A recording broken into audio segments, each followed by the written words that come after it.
साल 2025 चीन के लिए एक बहुत बड़ी चुनौती लेकर आया है। आग का एक ऐसा संकट जो थमने का नाम ही नहीं ले रहा। ये सिर्फ कुछ अलग-थलग घटनाएं नहीं हैं, बल्कि ये एक बड़ी आपदा का संकेत है जिसका असर पूरे देश पर पड़ रहा है। चलिए आज इस गंभीर मुद्दे की तह तक चलते हैं और समझते हैं कि आखिर ऐसा हो क्यों रहा है। जरा इस नंबर पर गौर कीजिए, 5,52,000। ये कोई छोटा मोटा आंकड़ा नहीं है। ये 2025 के सिर्फ पहले 6 महीनों में चीन में लगी आग की घटनाओं की संख्या है। मतलब हर दिन करीब करीब 3,000 आग लगने की घटनाएं। इससे अंदाजा लगाया जा सकता है कि ये संकट कितना बड़ा है। और इस आग की कीमत सिर्फ जान से नहीं बल्कि पैसों से भी चुकानी पड़ी है। 570 मिलियन अमेरिकी डॉलर से भी ज्यादा का सीधा आर्थिक नुकसान।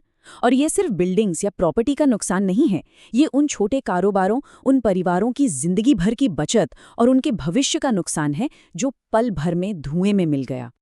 लेकिन सबसे बड़ी और भारी कीमत जो चुकानी पड़ी वो है इंसानी जानों की।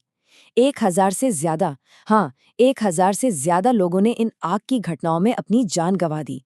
ये सिर्फ एक आंकड़ा नहीं है, ये 1,000 से ज्यादा कहानियां हैं जिनका अंत बेहद दुखद रहा और अनगिनत परिवार हैं जो हमेशा के लिए बिखर गए।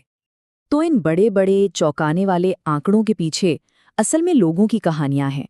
चलिए कुछ ऐसी ही त्रासदियों पर एक नज़र डालते हैं जो हमें इस संकट का असली मानवीय चेहरा दिखाती हैं। जैसे अप्रैल 2025 में लियाओयांग में एक रेस्टोरेंट आग की लपटों में घिर गया, और वो भी लंच के सबसे बिजी टाइम में। 22 लोगों की मौत हो गई। फिर कुछ ही महीने बाद दिसंबर में शांताओ की एक रिहायशी बिल्डिंग में आग लगी और 12 जानें और चली गई। और यहीं पर एक जरूरी बात सामने आती है, ये एक स्वनिर्मित इमारत थी। तो ये है क्या? तो ये स्वनिर्मित इमारत आखिर है क्या? देखें, ये वो बिल्डिंग्स हैं जो चीन के भीड़-भाड़ वाले शहरों में अक्सर बिना किसी सरकारी परमिशन या सेफ्टी रूल्स के बना दी जाती हैं।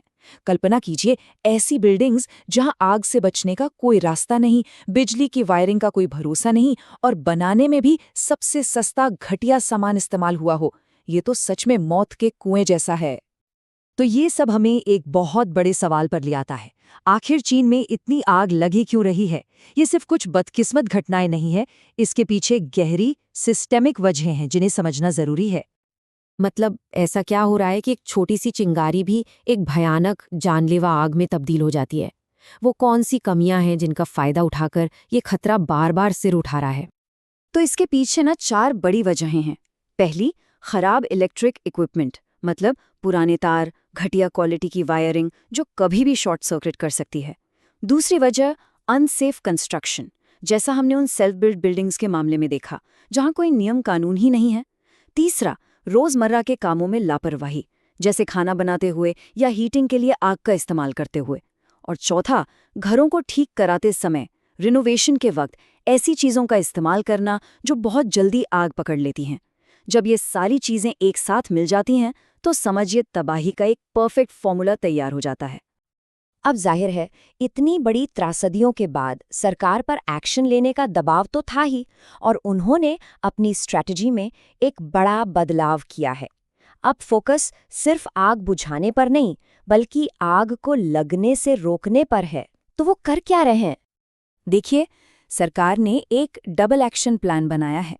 एक तरफ शहरों में वो पुरानी और सेल्फ बिल्ड बिल्डिंग्स की गहराई से जांच कर रहे हैं, सेफ्टी से जुड़ी कमियों को ढूंढ रहे हैं और उन्हें ठीक करवा रहे हैं। और दूसरी तरफ ग्रामीण इलाकों में वो जंगल की आग को रोकने के लिए नए नियम ला रहे हैं, जैसे बेहतर अर्ली वार्निंग सिस्टम बनाना और फायर ब्रेक्स तैयार करना। ये फायर ब्रेक्स आग को एक बड़े इलाके में फैलने से रोकते हैं। और ये सिर्फ हवाई बातें नहीं है, एक्शन लिया जा रहा है। जंगल की आग को लेकर जो नया कानून है वो नवंबर 2025 में पास हो चुका है और जनवरी 2026 से लागू भी हो जाएगा। इससे पता चलता है कि सरकार इस मामले को कितनी गंभीरता से ले रही है। तो इन सब का मतलब क्या है? देखिए, ये साफ है कि ये सिर्फ कुछ आग लगने की घटनाएं नहीं हैं। ये चीन के पूरे सेफ्टी सिस्टम और इंफ्रास्ट्रक्चर की एक बहुत गहरी और सिस्टमिक प्रॉब्लम को दिखाता है। ये कोटेशन इस बात को बिल्कुल सही तरीके से बताता है। बार बार होने वाली घटनाएं अलग थलग घटनाओं के बजाय प्रणालीगत सुरक्षा और बुनियादी ढांचे की समस्याओं का सुझाव देती हैं। मतलब प्रॉब्लम कुछ अलग अलग हिस्सों में नहीं बल्कि पूरे सिस्टम में है।